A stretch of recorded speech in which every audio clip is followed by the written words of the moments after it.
Charles Ethan Porter was a still life artist of the 19th century whose work drew many admirers, including Mark Twain. Now Nancy Savin brings us the life story of this original Connecticut master.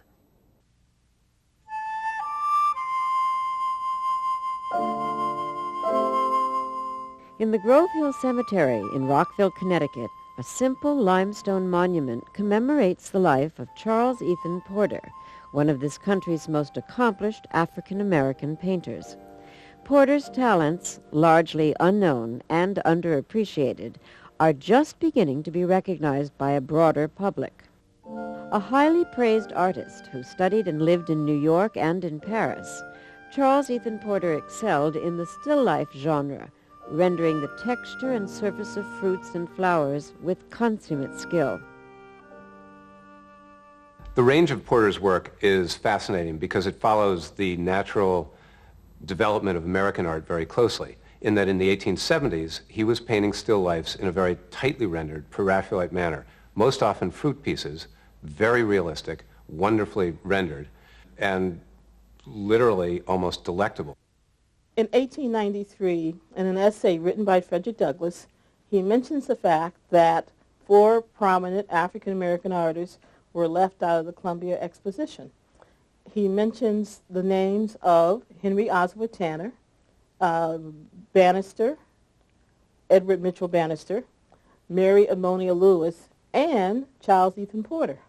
For Douglass to mention Porter's name along with the other artists leads me to believe that Porter was much better known during that time than most people realize.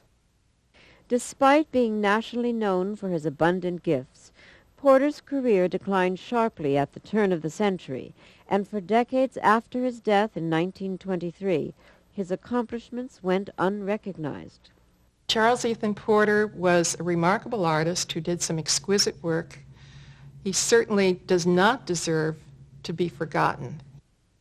The very first and the only exhibition thus far of the paintings of Charles Ethan Porter was held in Hartford in the fall of 1987. And I think as a result of that publication, everybody wanted to know more about Charles Ethan Porter. New Yorkers are coming to Connecticut looking for his work, and people were calling from all over asking about Charles Ethan Porter.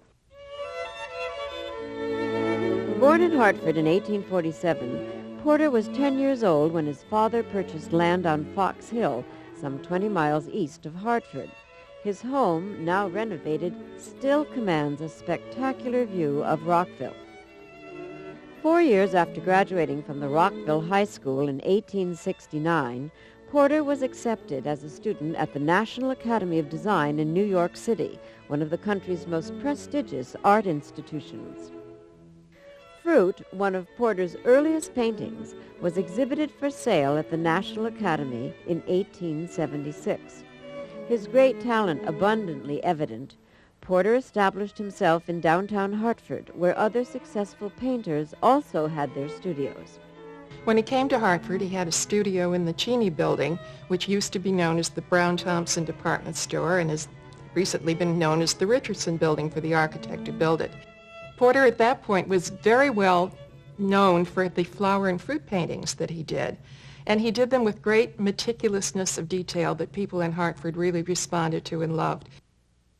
In the summer of 1881, Porter decided to study painting in Paris and raised over $1,000 to finance his trip by auctioning off several paintings. Hartford litterateur and humorist Samuel L. Clemens, better known as Mark Twain, gave Porter an excellent letter of introduction to take to Carl Gerhardt, a sculptor friend living in Paris. Whether Twain was a true patron of Porter's art, or whether he simply provided this letter of introduction, is not clear. I'm really not convinced that there was an ongoing relationship. I think it's more likely that Charles Ethan Porter met Mark Twain through Twain's butler, George Griffin, who was very active within the African-American community. And I think he probably facilitated a meeting, and Twain graciously agreed to write a letter of introduction. But in my research, I'm not convinced that there was an ongoing relationship. When he came back from Paris in 1884, people were eager to see what he had done, and reporters and patrons flocked to his studio where he showed them his new Paris works. They found them a little too French, a little too impressionistic, that they weren't even sure what that word meant. But they were less meticulous than they had been. They were more broadly painted. They were more heavily brushed, and the colors were lighter and blonder, and that bothered a lot of people. One of the paintings that did get a lot of praise in the newspapers, though, was one that was called The Daisies. And it was one that's unique in Porter's career because it essentially is whites on whites. White daisies in a white vase against a white background with all of the wonderful variations of tone that one could get into a work like that. What distinguishes the work of the mid to late 1880s and early 1890s is a bravura style of painting and a wonderful spontaneity and richness of application of paint. Interesting compositions that all of a sudden will sort of surprise a viewer. They're not very standard bowls of flowers, but rather, as in a picture like this, where you see this stem hanging down here, it takes it a little bit off of being a symmetrical, simple composition and adds a wonderful, mysterious, personal edge to it. Along with the wonderful creamy brushwork in here, an example of that one very quick, very individual brushstroke that just washes up like that is a great example of the confidence and the ability that Porter had when he was painting these flowers. There was just an innate ability to lay that paint on, to create those petals, to create the stems, to create the leaves with simple, bold strokes or gentle, subtle strokes that combine together to make absolutely stunning images. Collector Lamont McEvitt contributed several paintings to the 1987 Porter exhibition. Since then, more have been found, and for the sake of this report, McEvitt assembled a small impromptu exhibit of 12 Porters, including his favorite, Lilacs. This is my favorite Charles Ethan Porter, and the reason being that I grew up with this painting hanging in my grandparents' dining room. I inherited the painting, and that started my quest to find out who C.E. Porter was and to discover as many of his paintings as possible. This landscape has just been newly discovered. We believe it to be a landscape of Snipsick Lake in Rockville, Connecticut, where he lived and painted. And he loved to hunt and fish on the lake. And this is a large landscape for him and one of the few landscapes that he did. The painting of asters is interesting in that we see the ever-present blue ginger jar and also a trademark of his, which is either having flowers or petals on the table in front of the ginger jar. This painting of peonies is noted in the exhibition catalog as one of his masterworks. And it's a very pleasing painting, very comfortable to be around. And it's interesting to note that this is probably at the zenith of his career. This second painting of peonies was just recently found. It was in awful condition. You could barely discern the flowers. These are two Porters that I have restored. They were in very rough condition. Porter was forgotten for a long period of time, so consequently his paintings have drifted around into different areas that really were not very good environmental conditions for paintings. Consequently, by the time I received them, they're badly cracked and damaged. Porter would originally paint like one of the old masters. He would paint what we used to consider as fat on lean, and he would lay down his darker colors and then his lighter colors on top of it. Unfortunately, the darker colors usually carried oils that were moving at a different rate of drying than the top layers, and throughout the years you get severe cracking, and of course you can compound that problem by putting it into poor environmental conditions. Retiring to his parents' home on Fox Hill when he was only 52, Porter continued to paint, but his greatest works were behind him. He became a beloved teacher to several students, seen here celebrating his 64th birthday in 1911. Why exactly did Porter's career decline prematurely? Did the art world turn away from still lifes? Was it his failing eyesight, as this late Pansy's painting attests?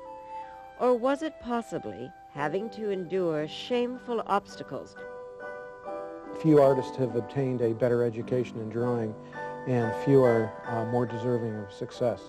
Being a colored man, Mr. Porter has found shameful obstacles placed in his path, but is manfully fighting them with a love of art and enthusiasm that must conquer. And it's kind of a shame that his career ended that way.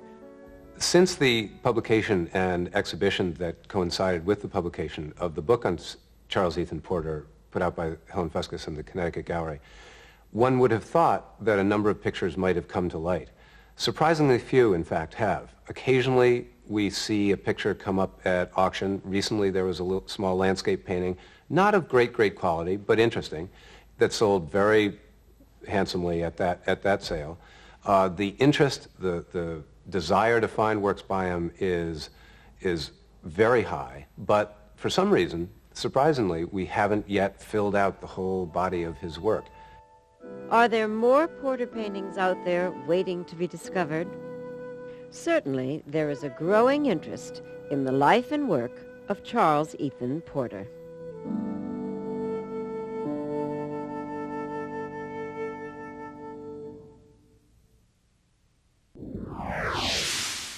Earlier this year, another report by Nancy Savin profiled 19th century artist Charles Ethan Porter from Rockville and the ongoing search to locate more of his rare and beautiful still lifes.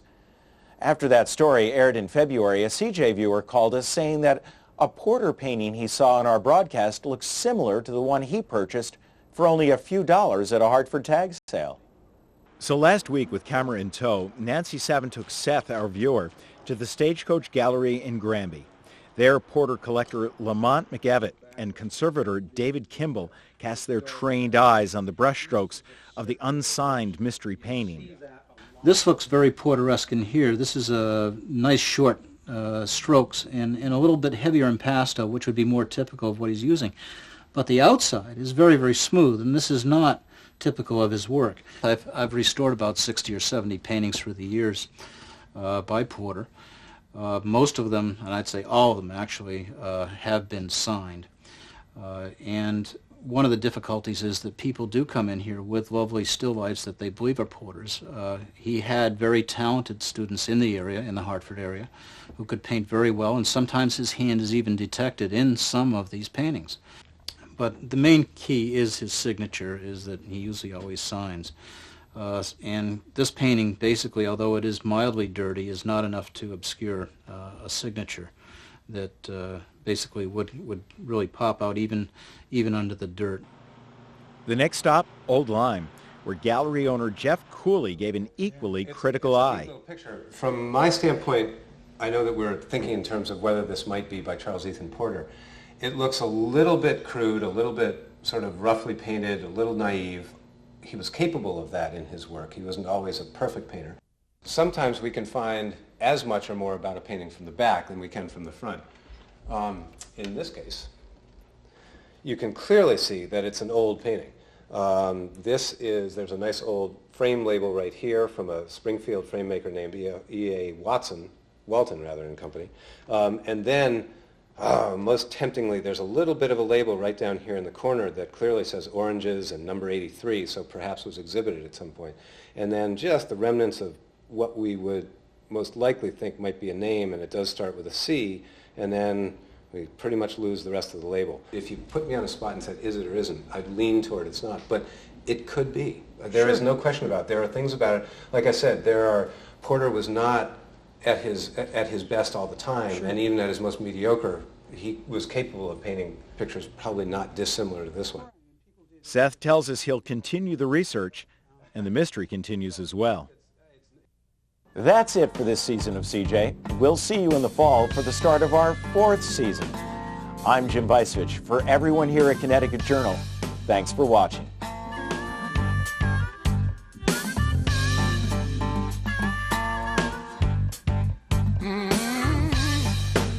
Humanities-related reporting on Connecticut Journal is made possible in part by a grant from the Connecticut Humanities Council. Time for Ideas, the programs of the Connecticut Humanities Council.